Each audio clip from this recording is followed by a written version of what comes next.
You're listening to TFM. Want to join in the conversation and share your thoughts on this episode? Join the Babel Conference, our listeners' discussion group on Facebook. Just type BABEL into the Facebook search field, and we'll look forward to seeing you there.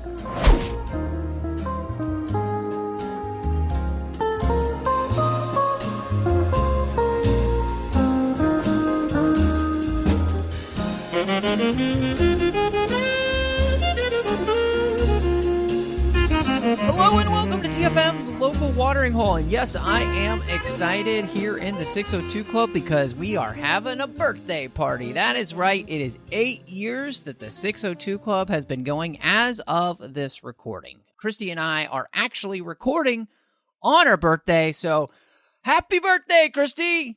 Happy birthday! And hey, I mean, especially for you, since you started it all, it wouldn't have had a birthday without being born. Yes, it's so true. In that sense, I'm just thankful. In all honesty, I'm thankful that people have enjoyed listening, that people continue to listen, and the fact that we made it this far is incredible. In fact, I was looking, and with the supplemental episodes, there are 440 episodes, which is crazy. Wow. And so, I'm just, again, I'm really thankful. And, we're got I think a great opportunity to celebrate this week as we talk about the new DC Comics film, Black Adam, starring Dwayne Johnson, a.k.a. The Rock. But, if you would like to help us out here on our birthday, we'd love it. Please, go give us a 5-star review or on Apple Podcasts for our birthday. We'd really appreciate that. Let us know what you're thinking of the show in that way. And, of course, we read out the reviews on the show. So we thank you for leaving the review by making sure that everybody gets to hear your review. You can also find us wherever you get your podcasts and subscribe there. You'll get the show as soon as it comes out. And, of course, we've got our bonus feed shows as well, like Snyder Cuts and Assembling Avengers. So you get those here in the same feed. You can also make sure that you're following us and sharing us on social media. We've got at the 602 Club on Twitter you can follow. And, of course, at the 602 Club TFM over on Instagram.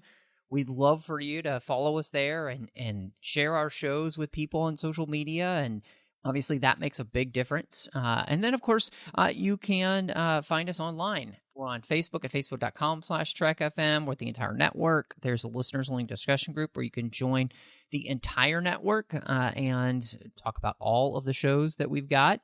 And we've got Trek.fm where you can see everything that's happening on the network. And last but not least, would like you to consider going over to Patreon at patreon.com/TrekFM and becoming part of the team. We are definitely below the line we would like to be for making sure that we can keep this network coming to you each and every week. So again, go over to patreon.com/TrekFM and see how you can help support us. And actually, Chris and Christy and I have some ideas of some things specifically here with the 602 Club where we are going to begin doing by the end of the year some bonus content that you will only find on Patreon.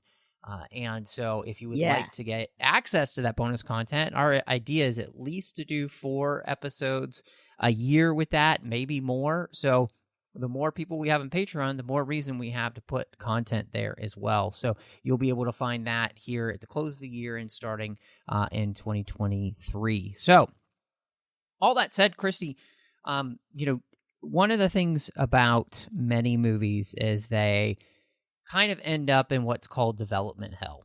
And this specifically, Black Adam, is a film that was very much in that. And in fact, all the way back to the early 2000s, this film was actually just going to be the Shazam movie where they were going to introduce both of the characters and Black Adam would be the villain. And so I just wanted to ask you, before we even start with anything else, whether or not you would have liked that idea to have, the first Shazam movie have also Black Adam in it where, they're going against each other. Do you think that would have worked? What are your thoughts on that idea? So I'm glad, honestly, that it didn't go that route just because I feel like, you need some time when you're introducing a new character for the first time to not introduce too many all at once. And I think with an actor like Zachary Levi, and the way that he's playing this character, he's very, bright-eyed and still just a kid in a giant man's body. So you need also that heart and for some time for him to grow as a superhero. And I think that rightfully so, they say it was a better idea really to not put Black Adam, or at least, Dwayne Johnson's Black Adam in that movie, because it would have overshadowed Zachary Levi too much. Just because they're both very visible, well-known actors. Not that some of the others weren't, but you know what I mean? Like, Dwayne Johnson just has a really larger-than-life presence on screen, and I think he would have been vying too much back and forth. No, I'm right there with you. I think, in all honesty, one of the things about the characters is they are very much linked. Obviously, if you pay attention in the Shazam movie, the story that's told to Billy Batson from the Wizard is about the fact that the Wizards had chosen what they considered poorly, and they took away the powers from that person. They never said the name, but they took those powers away, and they had been waiting, for generations to have Billy come along, somebody that they thought, might be applicable. And, they were in desperate need at that point. And, I definitely agree with you and your assessment, and of course the assessment that was made behind the scenes, which was, if Dwayne Johnson is going to play the role of Black Adam, I do think that he brings a presence which could overshadow very much Shazam as a character.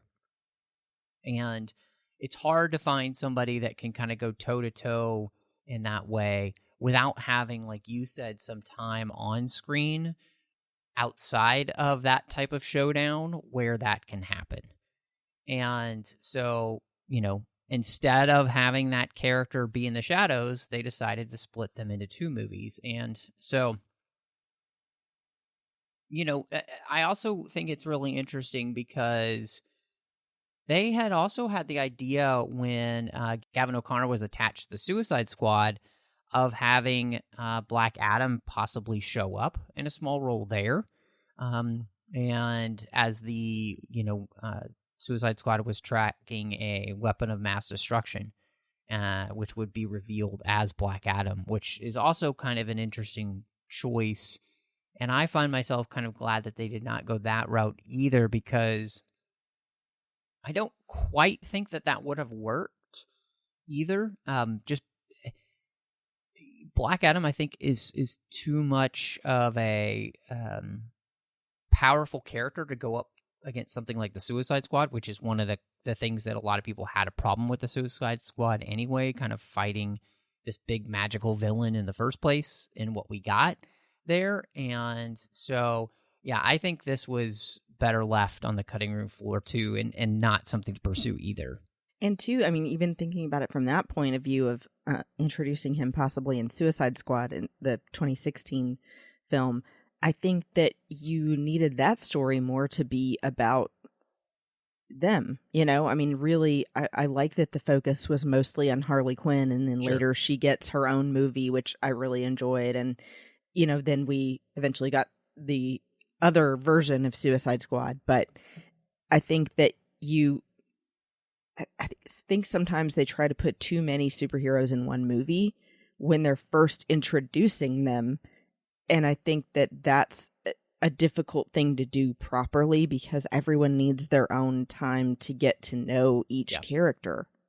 No, I 100% agree with you in that. And I believe that is correct. I think too many films, especially with the superhero genre these days, have tried to cram too many things into too few movies. And it definitely, I think, has hurt some films along the way. And, the Suicide Squad, I think itself is already filmed to which, you have a lot of characters showing up in that, right? Mm-hmm. And you I think you're absolutely right. In many ways, you want to be focusing on those characters alone. And so, yeah, I agree with you. I think they made the right choice here, and I think it helps that you get the opportunity to be able to introduce this character in their own film, give them a background, and I think part of that is something that, as we introduce the Man in Black, as they kind of have him here in this film, one of the ideas of this is that the director and Dwayne Johnson talked a lot about him kind of being the Dirty Harry of the DC universe, right? That this is a character who sees that, like, systems are corrupt, so criminals are taking advantage, and you just kind of need somebody as a cop who's going to kind of cut through all the BS and just get what needs to be done. And Johnson even said, and I thought this was really interesting, he feels like the Black and Black Adam refers to the character's soul. There's no room or space for him being wrong. He's very myopic in his view. There's no room for anybody else's opinion. And there's only room for him, he says, and space for him to justify anything that he does because of his pain. And I think that's very much the story that we get here with this character, right? A character who has been granted an incredible amount of power, and with that power, uses it to enact a vengeance and just let out his rage on, people that have hurt him or people that he cares about. And I think that's really interesting because in many ways, it is kind of the complete opposite of like a Superman, right? Who has this great amount of power and uses it for good. And I think this is an interesting question because, the DCEU has always been asking these type of questions about what do you do with the immense amount of power you have? Is the power good? I mean, gosh, Batman v Superman is all about people questioning whether or not Superman's really a good person, or maybe he's just a guy trying to do the right thing, right? And here we have a character who's like, I have all this power and I see people using their power to hurt other people, and so they should just be dead. He plays judge, jury, and executioner.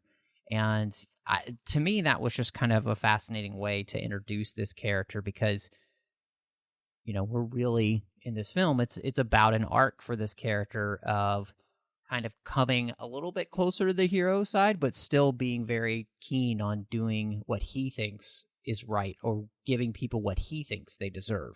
Yeah, I think that he clearly is so complex.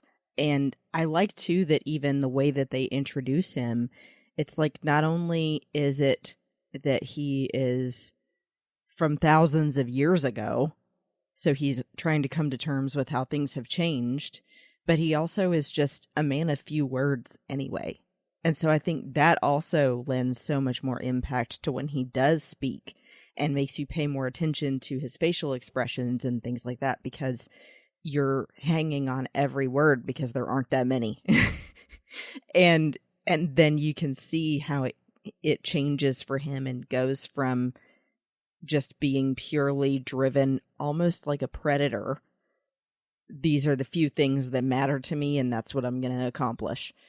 And it's almost like he doesn't know what to do with himself when those things are challenged.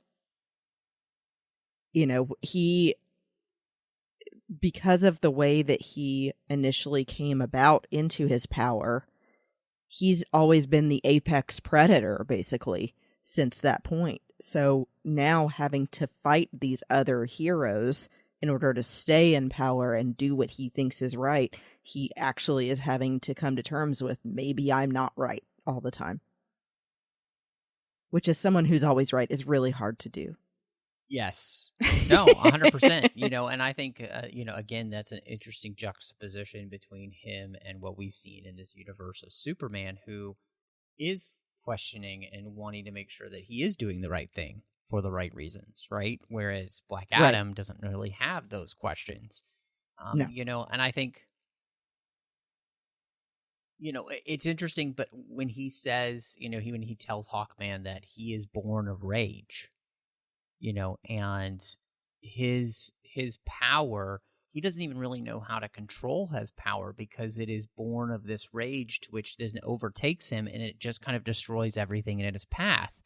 And I think what's great about the movie is showing how rage and revenge only lead to sorrow and death, and that unless you're careful, you're actually going to kill the very thing that you're trying to save, which, I thought was kind of beautiful in the movie, where he almost kills Amon, and it's at that moment where he is willing to, turn himself in and say the word Shazam and put himself in, eternal purgatory, because he's seen what his powers do.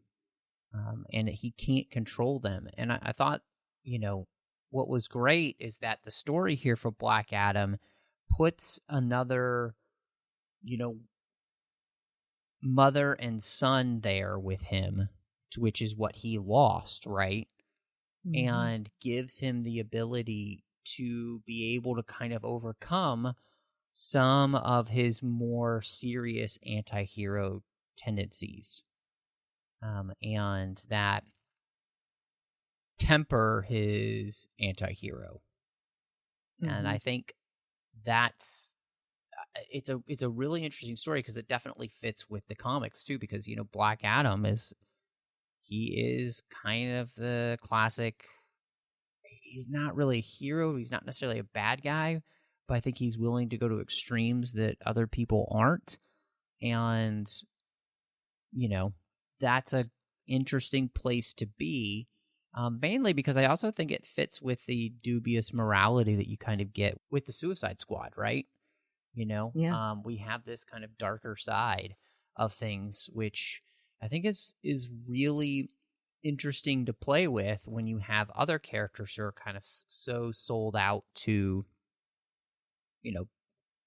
trying to be good, like a Wonder Woman or a Superman, or even kind of seeing that trajectory for Aquaman, or of course, with Shazam. Like, all these characters are absolutely trying to stay on the light side, and definitely Black Adam is dancing in the dark. Episode name.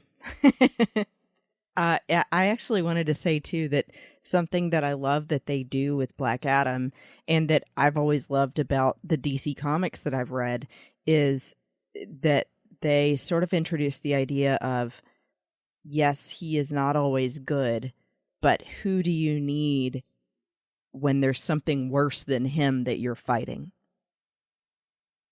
And that's when they end up deciding, maybe we need him for some things, because none of us can stand up to fight against this guy that's got the power of all the demons in his body with that crown. Yeah. None of their powers could stand up to him. And so they realized, you kind of need the bad guy when there's a worse guy. Yeah, absolutely. Well, and I think what's interesting too is that,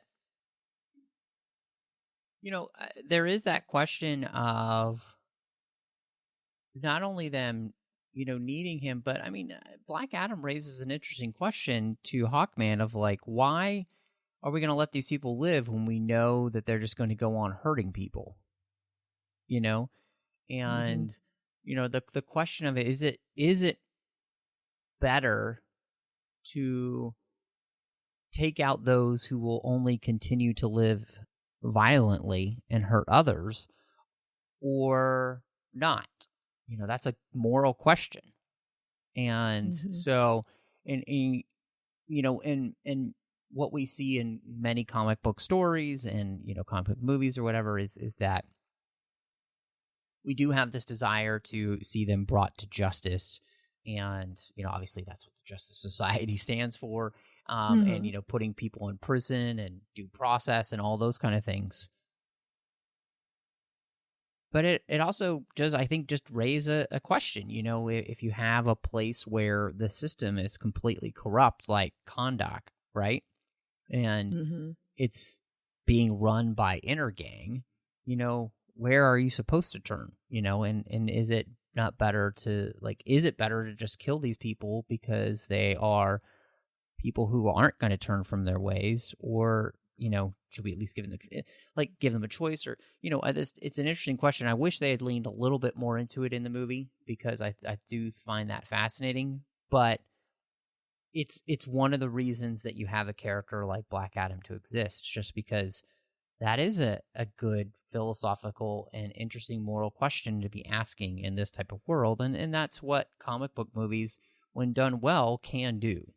Right. Well, that's exactly to me what Hawkman's entire point is of existence, is that you don't know if these people are only going to continue hurting people. Right. You're not omnipotent. They could Yep. decide to change. And so it's not your job to be judge, jury, and executioner. Right. Yep. That you're not fate.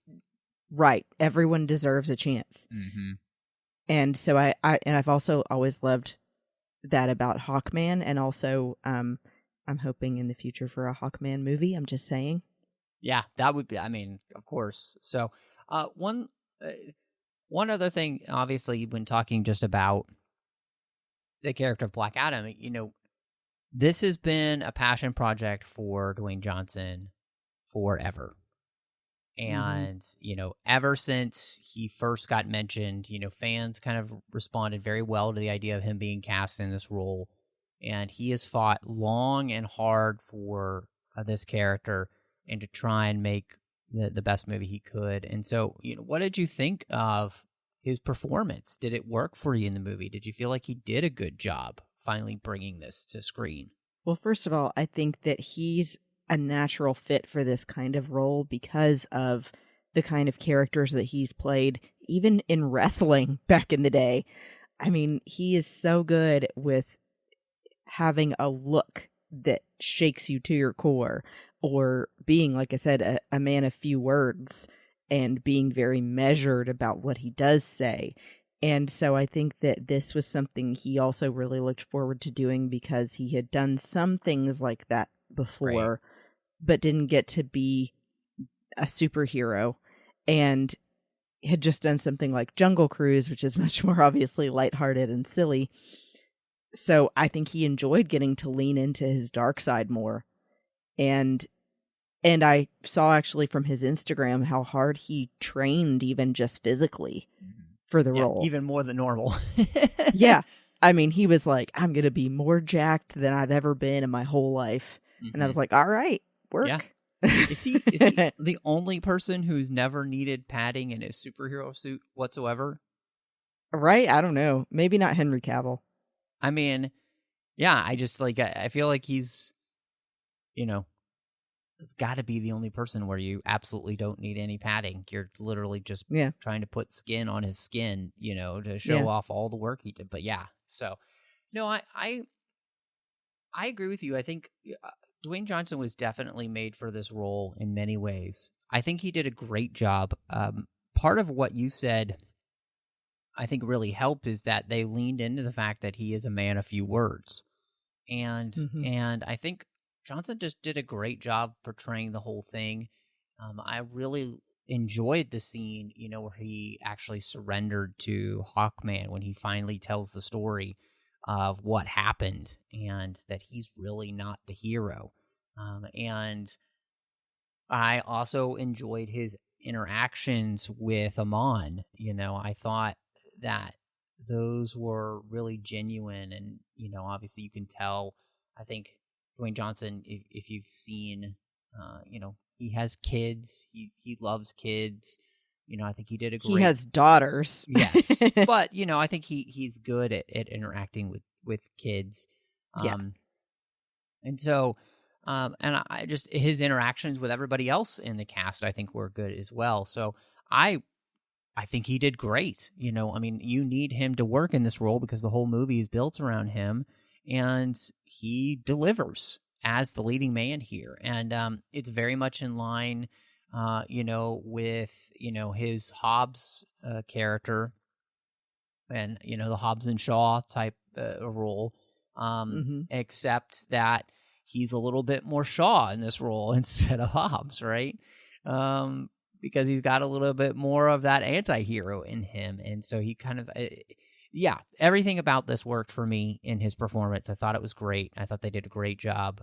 And so how did you feel about the origin story itself and the way that they played that out, where they kind of throughout the movie reveal different pieces of this origin story till they finally reveal, like I mentioned just a few minutes ago, that it was Harut, his son, who was originally given the powers.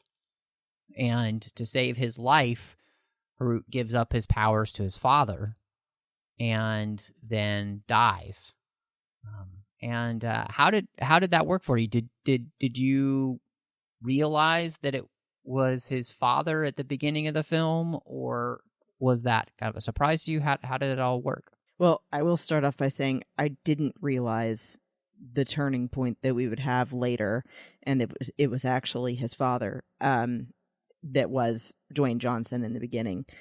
But I do remember in that scene thinking, it's weird that they won't show his father's face, because they really don't in that scene initially when they're introducing them. But I love the way that they tell that whole story, because it's not all at once just knowledge dumping it on you. Mm-hmm. Yeah. And really making you buy into their side of the story by showing these are the underdogs. These are the people that you hear about all the time throughout history that were forced into slavery to help rich people get richer and have more and be more comfortable. And they're outside in the, mud and the sun and dying and being treated like garbage. And so you immediately gravitate toward Harut and his family, because you're like, man, this one kid who's not even the strongest one here or the wisest decided he'd had enough. And it's got to be someone, why not me, to stand up to these people. So I really admired that, and I loved that they give you pieces here and there. And really drag you along with the story until finally they have the giveaway of, the big moment where you find out all along that Black Adam was not the champion. He's not the good guy. I thought was such a good reveal. Mm-hmm. Yeah, I agree. I will say that I definitely kind of realized that was probably who that was. I was like, I think that's actually The Rock. And then I was proven correct. So it was a suspicion that I had there. But I also, I felt like that they did a really good job of, kind of building into the story. And mainly, too, you were introducing this character for the first time to a lot of people. This is not a character who is, the most familiar to people who are not in the comic book universe world, reading the comics and everything. And so I think that's one of the things that, makes this great is they do give you the ability to kind of fall into the story as they're telling it to you. And I think what it does then too is it doesn't help explain the rage and the anger and the vengeance that Black Adam has as a character, and to why he would, want to use his power in this way. I think, there's no better reason to want to use a power like this for vengeance than to have your family killed. And, and the fact that he wasn't like his son in that, right? Like he wasn't the person who was willing to fight. He was actually the person who thought that to be a myth, the idea that we could be free, and so that wasn't even who he was as a person. And in many ways, he's learning from his son. He's learning from, the characters like Dr. Fate and, Carter Hall. You got, people like Adriana and her son Amon, who are kind of showing him what it means to be a hero and what it means to use your power for something other than, what you want. Right. Or to see it used as something other than for, enslaving others. There's the whole question in the movie about enslavement, using a power for that or for liberation, and how do we do that, and what makes that work and everything. And so I think again, the way that they slow roll the complete story of Black Adam till about 2/3 of the way through the film makes a lot of sense. And I think it really helps build into the character somebody who is obviously slightly more complex than just a straight up, anti-hero, right? He has good reasons for his anti-heroistic tendencies, and so, yeah, I thought that actually worked really well. Yeah. And even how it shows that the myths that we're told can be wrong. I love that they bring into it that Adriana is talking about how the stories have been passed down through generations about how there would be a champion that would return and, what he had accomplished before and that he would come back. Right. And then to find out that they were told the wrong thing. Yeah. Well, but that he could still be that guy. Yes. Yeah. I think, that's a great thing about this movie as well, is that it does show how, the legends that have been passed down to us, some of those may or may not be true, right? And may have been changed or edited to create, more likable characters, and I thought, I think that's something that, again, works to the movie's benefit of just not having things just be so, black and white. And that's what also I think makes this character more interesting, right? Because I think one of the parts of the storyline and the origin for Black Adam here is that we're kind of moving a character from being just black and white to helping him see more shades of gray, right? And that there are ways in which to assess a situation that aren't just straight up and down, like it's either one thing or another. And again, coming into the whole idea of like you don't get to play fate, and for people. And so, yeah, I really liked the way this worked, and getting to see it a couple of times. I got to sit with it for a day and then see it again, and I was like, no, I think that really still works. And so I really liked it.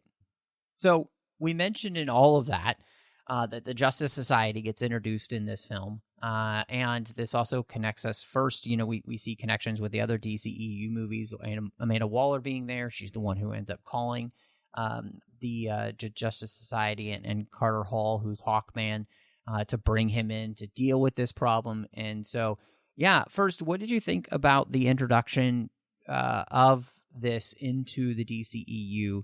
How did that work for you? And yeah, I mean, what were the standouts for you with the team? So I was aware of some of the characters of the Justice Society because of the few DC comics that I have read. Hint, hint, obviously I like Hawkman.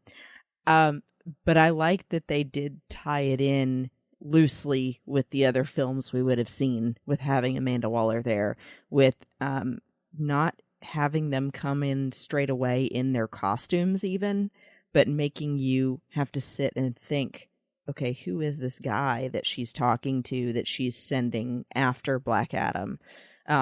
How is anyone going to be able to stand up to him and his powers?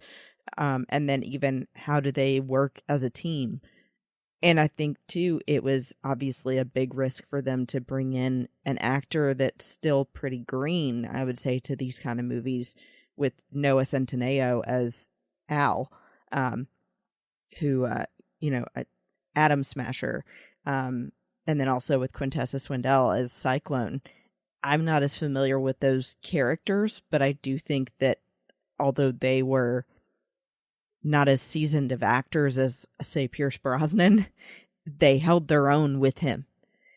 And I think that it was really cool to get to actually have this be a movie that not only introduces you to a character as big as Black Adam, and obviously it's his movie, but also then shows the connective tissue, and that we're then eventually going to see how this has a ripple effect into future movies.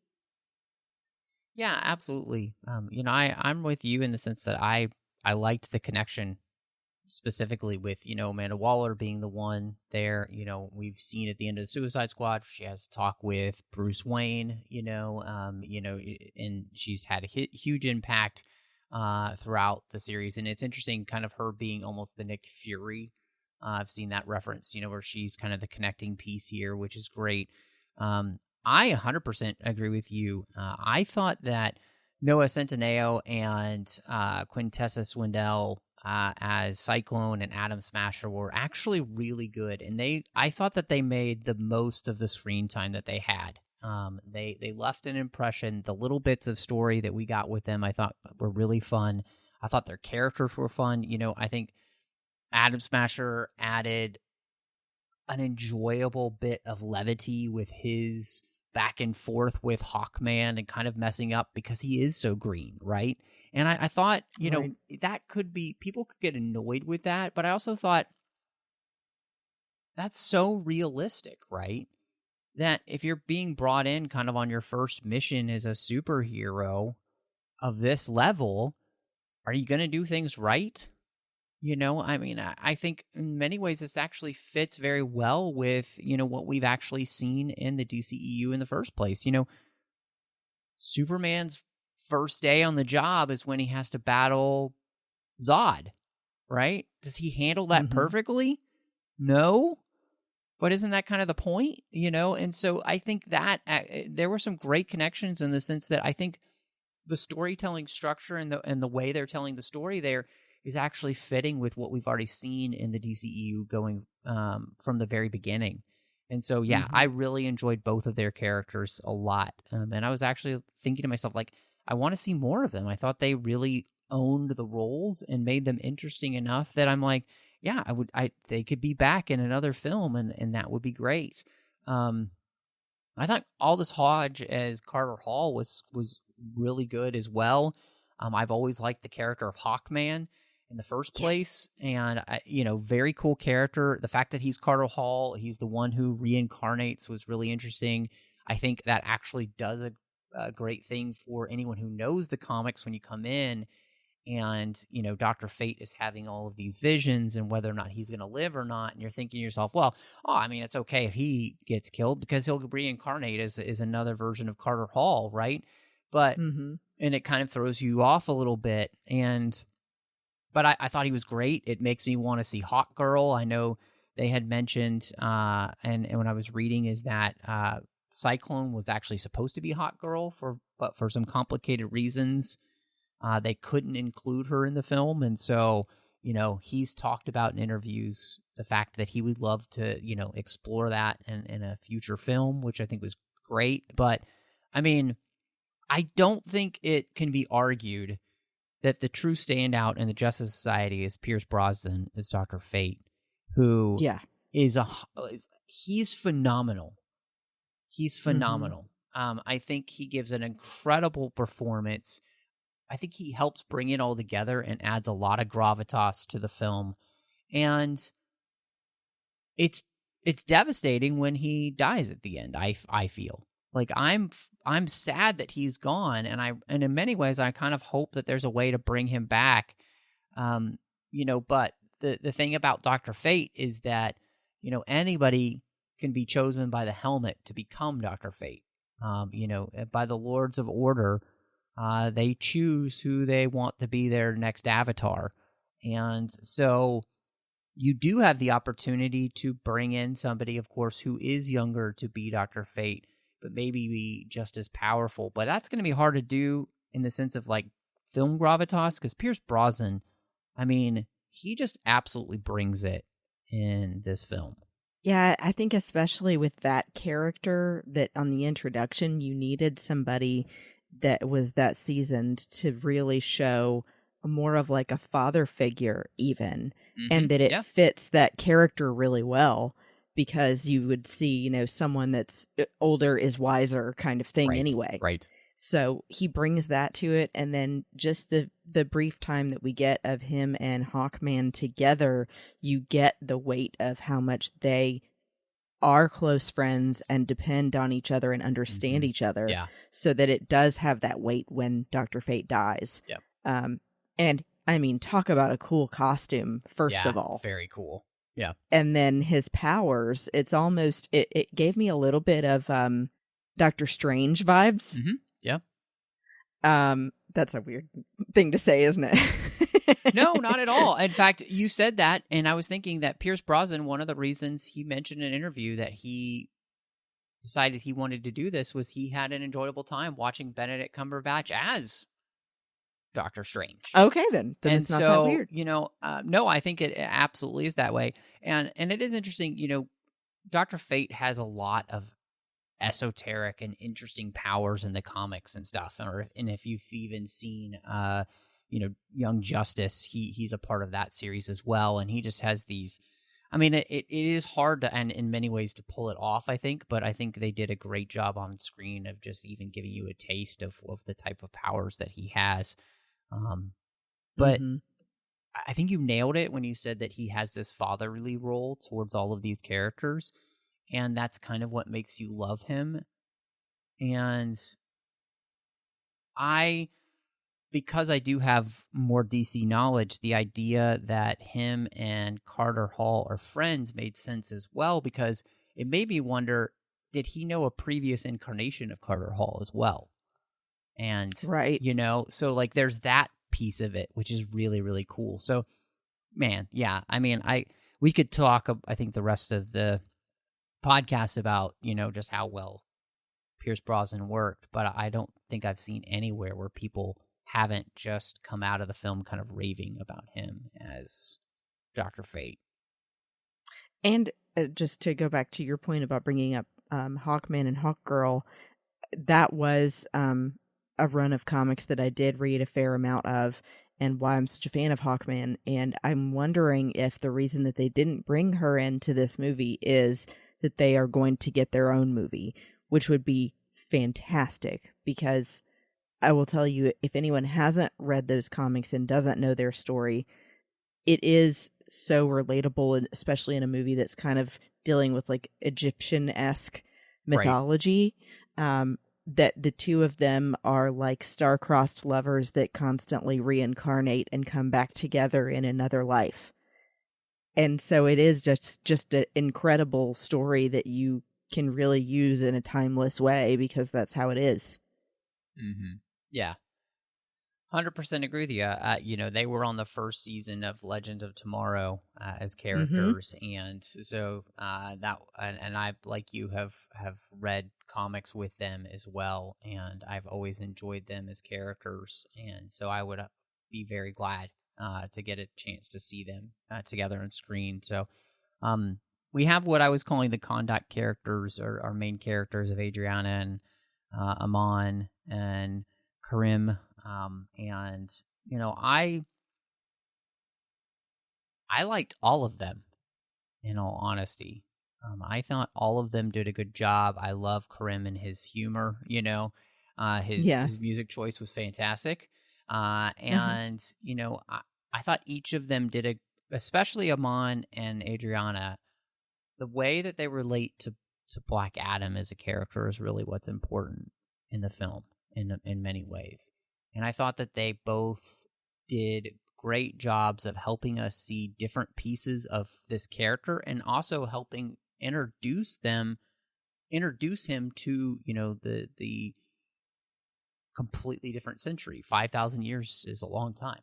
And so I bought all of them. I thought they were great. And, you know, I don't really have anything, in all honesty, in bad to say about them at all. Yeah, they really bring around the soft side, if there is one, of Black Adam, because obviously, like you said earlier, very well said, that it's also that Black Adam is seeing in Adriana and Amon his son and wife that he lost. And so immediately he's got some level of mercy toward them. You know, he wakes up in Amon's bedroom and he's not just going to throw him out the window. He just says, please move. Right. You know, I'm trying to be nice here, kid, but you're getting on my nerves. And gets to know him and realizes that obviously Amon is that scrappy kid that is not just going to let you walk off and not explain yourself to him. Right. Yeah. And really looks up to Black Adam like a dad that he doesn't have, and looks to him for protection. Right. Even when maybe he shouldn't. And I think that also is then what makes Black Adam feel that he needs to live up to that. Is like, this kid and his mom see me this way. Maybe I could do that. Mm-hmm. Yeah. No, I agree. And I also think, you know, what's great about it is, you know, she's the character who he shows mercy towards. And obviously I think it's because I think, you know, he's kind of reminded of his wife and her. And then, of course, you know, you have Amon, I think, that reminds him so much of his son. He has much of that spirit, which I think is so great. And, you know, that revolutionary spirit of, you know, wanting to be free and wanting to help other people be free. And so, yeah, 100% agree with you. And I think they both just, like you said, they do a great job of giving you the softer side of a character who doesn't really seem to have one, and help kind of bring that out into him. And I think their relationship with him is what allows you to then be able to have that character become, you know, less black and white in many ways, and be able to see a little bit more nuance where needed. And so, yeah, I really liked that. You know, we have our villain here in Ishmael who becomes Sabak. And, you know, I don't necessarily have any issues with it. I think it's fine. And, you know, it feels, in many ways, to me, this villain felt very much akin to what we got with Ares in Wonder Woman. Very similar type of villain in that, you know, and the villain is really there to give the hero of the story somebody of their power level to be able to fight. But, you know, I also, I think it was interesting because, you know, you have a villain who's basically trying to unleash all the powers of hell on Earth, literally. And, you know, you need powerful heroes to be able to go against that. And that's, you know, I mean, it's like in Man of Steel, you bring in Zod. Why? Because you want somebody who's at the same power level of Superman. You bring in this type of villain because you need a villain who has the powers of, you know, your hero. But I also thought, you know, it was nice to have the connection full circle. You know, that he's the, not only is he the leader of Intergang here in Kahndaq, but he's the last living descendant of the king. And right, of the original king that enslaved Kahndaq. Right. And so kind of bringing full circle the whole idea of that, you know, that king is originally the one who enslaved Kahndaq, and now his son has been the one who has continued to enslave Kahndaq with Intergang. And now Black Adam is finally putting an end to that, you know, with the help of the Justice Society. And even the people of Kahndaq, right? Yeah, I thought he worked as a villain just fine. So, yeah, I think obviously I'll say a little about his character design. We've kind of seen things like that before. Sure. It's not an entirely new idea. Yes. No, not at all. But I like that they're kind of introducing to this whole other side of the DC that I like as well, which is like that dark magical fantastical side with the demons and showing the demon world a little bit and the motivations for him. And I like even that they show when he does finally get to the former palace that he sits on the remnants of the throne. Mm-hmm. And that later then when Black Adam has defeated him, he sits on it for a second and they say, "How does it feel?" And he said, "Wrong." Yeah. Because it's like, that's not who I am. It's everything that I stood up against. So it does feel wrong and I have to destroy it. Yep. So yeah, it was a really great way to show him have a change of heart and realize that things are not so black and white. And like you said, I really love that you talked about how it's come back full circle from where it started. Yep. Yeah. I think, you speaking of that leads me to kind of talk about the action and the effects in this movie. And I think if there's one thing about the villain that, it reminds me very much of Ares in the sense of, even just the visual effects that bring him to life. It's not as good as it should be. They should have spent some more time and I think on that for sure. But on Sabak. Yes. Mm-hmm. In the creation of him as a CGI character, it needed much more definition. It needed to feel much more real than a video game. But, I enjoyed, I think, most of the rest of the action and, specifically the action. I that fight at the very beginning where he's taking on all the guys and then he comes out and, they start playing Rolling Stones, and it goes into slow motion about how he's killing everyone and everything. Like, that's great, right? All that stuff was great. I thought the fights between, him and the Justice Society were fantastic in many ways. All of that. The only thing I could say is just I feel like, and this happens with, look, I have this complaint really about so many Marvel things that are being done too. It's just that I feel like these effects houses are so overworked, they just can't put out their best content, right? One of the things we talked about with Avatar was the fact that regardless of how you feel about the movie holds up in the sense that it is 100% consistent in the way the effects look. And, that's just something that can't be said about Black Adam, unfortunately. And it should be said about these type of films because you want the effects to be good. And so, that's really my only big downside, I think, in that is that I think the action was great, but sometimes the effects, just don't live up to what they should be. So. Yeah, I'm with you on that for sure. And obviously the place you notice that the most is with Sabak. Thankfully, at least they didn't have to do a lot of that in this movie.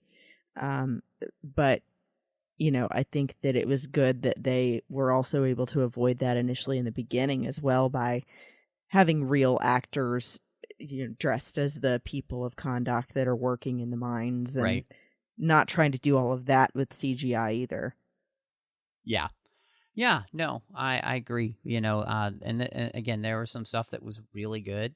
And there was some stuff that wasn't quite as good. And, again, in many ways, I think that's to be expected. And unfortunately, just because,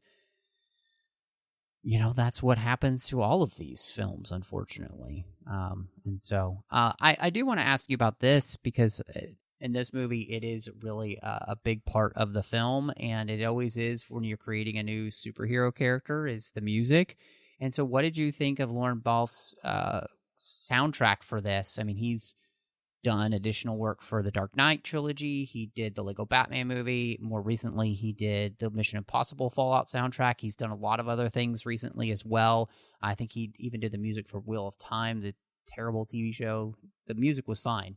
The TV show was not great. On Amazon. So how did you feel about his themes, and the way the music worked here for the movie? I'll say I thought it was pretty good.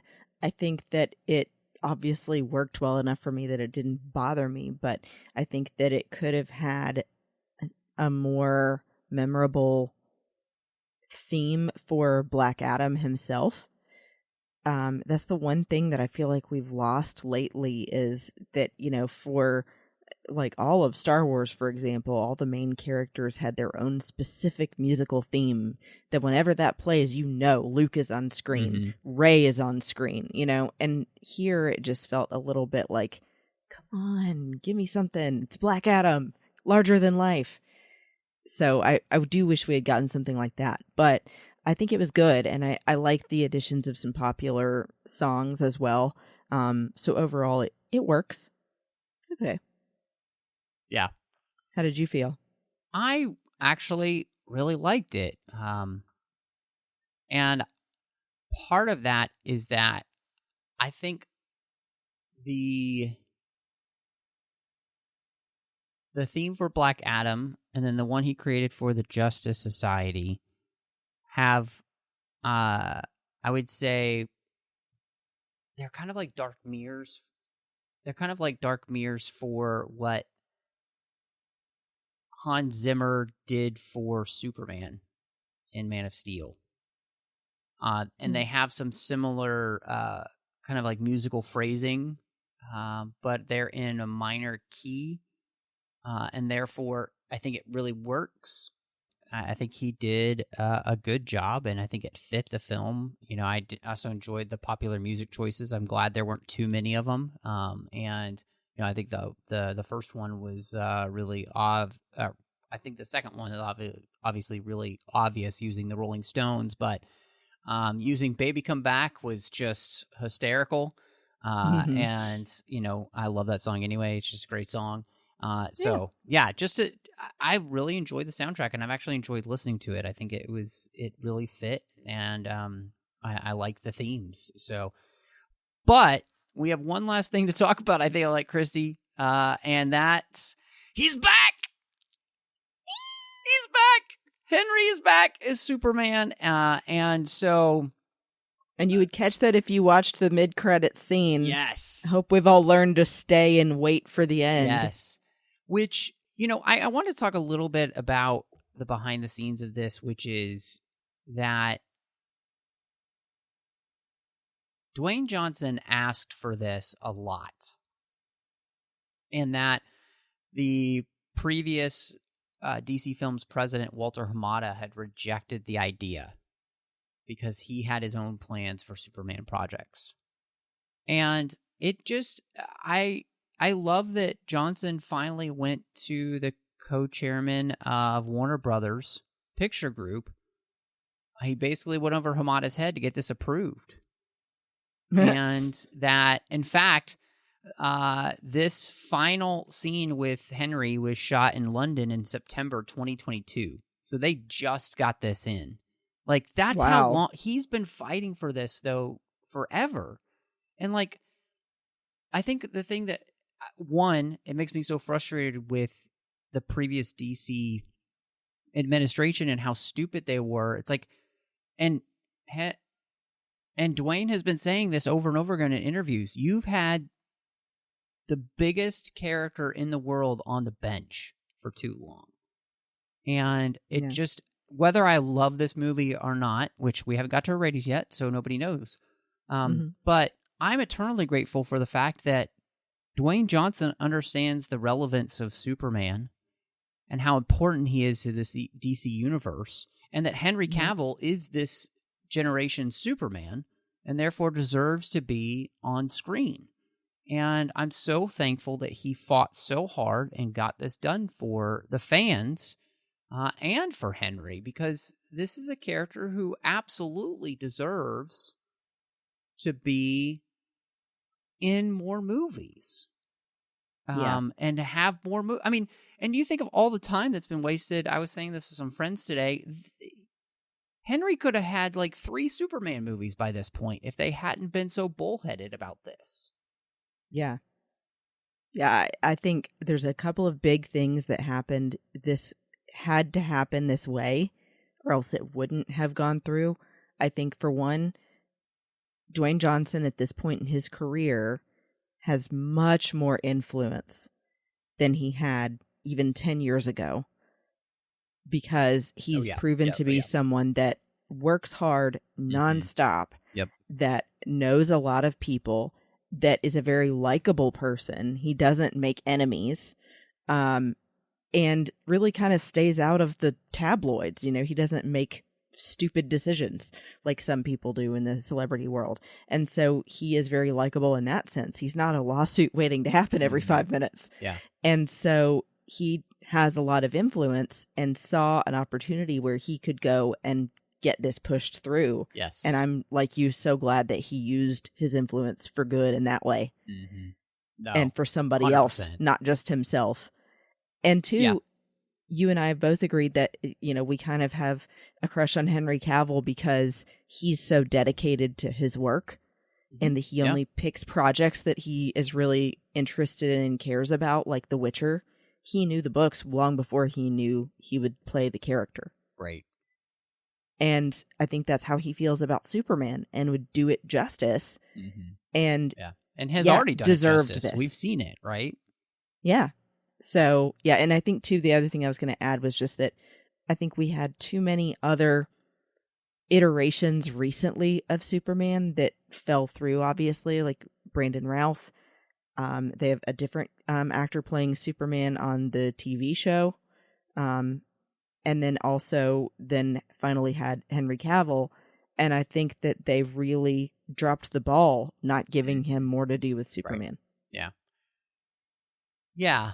I mean, there's so much that could be said about all of that, but I think one of the beauties, too, is that as the day we're recording, Henry Cavill announced on his Instagram to his followers and to the world that this is only a taste of what's to come, and that he thanked everybody for their patience and for their support. And, I'm very glad he's back. Now, one interesting thing about the cameo here, where he comes in at the end and has a little conversation with Black Adam about how the world is a little bit wary of this character, and how it's been a long time since anybody that's been this wary of anybody coming to Earth like this, is that he's actually wearing the suit from Man of Steel instead of the suit that he wore in Batman v Superman. There's some differences to the suit itself.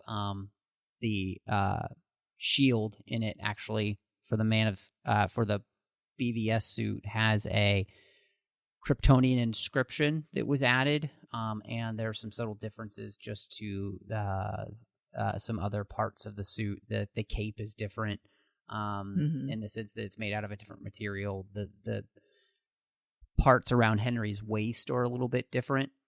Instead of like being an oval, like belt buckle, basically in the middle, it's square. So there are some differences, and this suit is the Man of Steel suit that we originally saw in that first film. Which is very interesting because, Christy, this is definitely in the weeds, but in Joss Whedon's version of Justice League, Henry is wearing the BVS suit, and it's been brightened and everything, and all that. And what's interesting is that, we know from Zack Snyder's Justice League, obviously, Superman chooses to wear the black suit when he comes back, right? And so I was just really interested because I feel like this gives you the opportunity as a fan to, if you're a big fan of Zack Snyder's Justice League, I think it actually fits with that, right? And in the sense that, the previous suit that he had a big hole in it, obviously. He got stabbed through the chest. And that, the Man of Steel suit, it almost seems to me as like you could read into this, maybe I'm just reading too much into it, that, maybe this is this is the point in time where Superman has chosen to put back on the old suit, and that was what was hanging in the closet, right? Was the suit he had for Man of Steel. Now I know people might come at me and say like, well, in Zack Snyder's Justice League, it was, they had the other suit and it was the BVS suit, and I'm like, okay, I know. Maybe he just had this one hanging at the farmhouse, and so all that to say is that I just think it is an interesting choice to put him in the Man of Steel suit, because what we saw in Joss Whedon's version was the fact that it was the other suit. And so this almost muddies the waters between the two. My guess is that in all honesty, this was filmed so last minute. I'm actually wondering if this is if Henry had just the Man of Steel suit, and filming this in London, not in LA, that's the version they went with because that's what Henry had available. I'm guessing that this really has more to do with this being so last minute than anything else. And it's not really. But that was just some interesting thoughts that had come into my head about, those two movies that, have had so much said about them. And, this doesn't directly really follow what we saw in Joss Whedon's version of Justice League. It actually, to me, fits a little bit better with Zack Snyder's Justice League, which is more exciting to me. So anyway. It's fun to speculate. Yeah, is the point. Exactly. So thank you for indulging me that. But I just feel like more than anything, both you and I are on the same page 100% in the fact that we just are so excited he's back. Like, so excited. So to me, it's like Christopher Reeve reincarnate. I mean, he just feels like such a natural fit for this character. I agree. Yeah, I agree with you. Well, all that to say, Christy, I'm very interested to see where you come down on your ratings for Black Adam. So I was really, I won't say pleasantly surprised, but a little bit surprised at how much I liked this movie because I really didn't know what to expect. I will say this is kind of an area in the DC Comics that I'm not familiar with. And although I had heard of the characters and knew that there was some kind of tie, obviously, to Shazam because of the lightning bolt commonality, that I didn't know how it would go or what the story really would revolve around. And I think they did such a good job, in particular with the writing, with boiling this down to the most important points, not jazzing it up with too much about the universe, about all the ties to the other films or anything like that, that it really focused on the character study of who is Black Adam, what made him this way, and what is he going to do now? And then how does he get to know or fit in with the other heroes with the Justice Society and in the future, possibly with Superman, I thought was clearly the focus and was done well. So, I mean, I won't say it's a perfect movie, but I will give it a 4 out of 5 lightning bolts because that's great.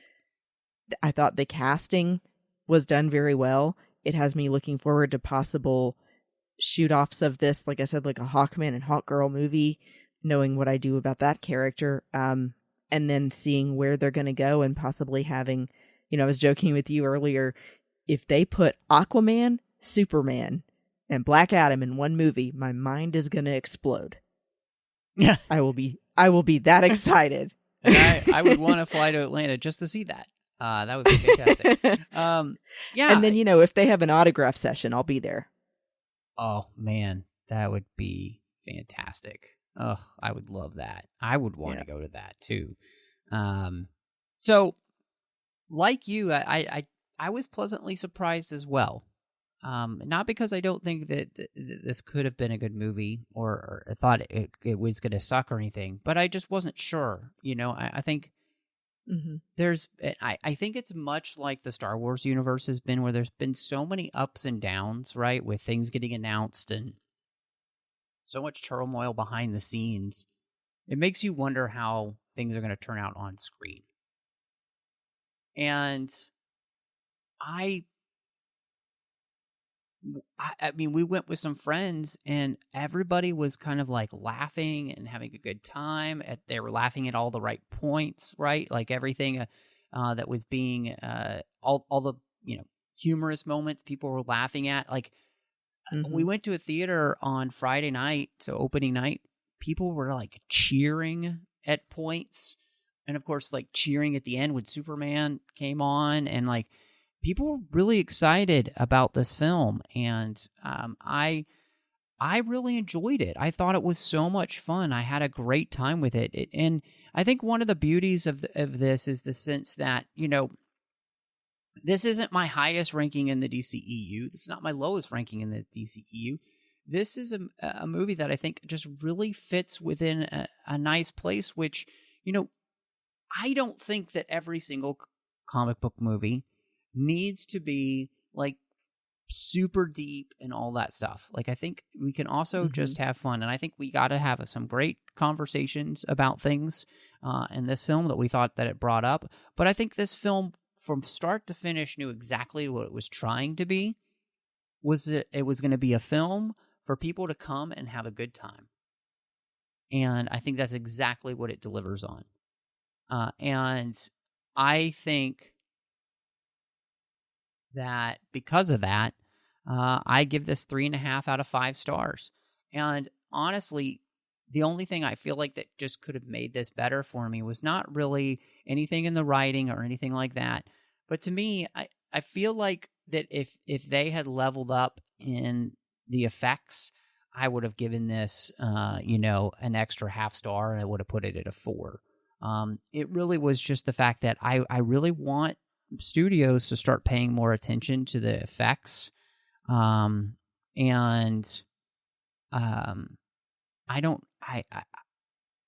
want them to start paying more attention to the effects because it needs to be done. It's these movies are effects spectaculars, and when you're not really paying attention to those as much as you should be, I think it does hurt the movie a little bit.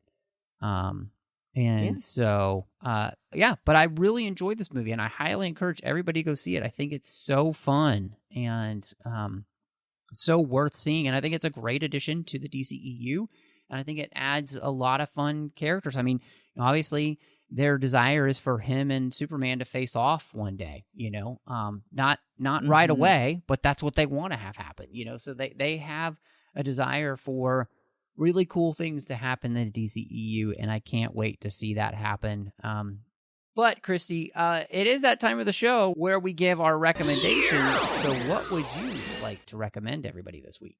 So I'm getting back to my roots here with some comics. And, obviously you're the more versed in the DC comics than I am, but there were a few that I really enjoyed that I'm like, man, I wonder where those are in my collection. I need to dig those back up again.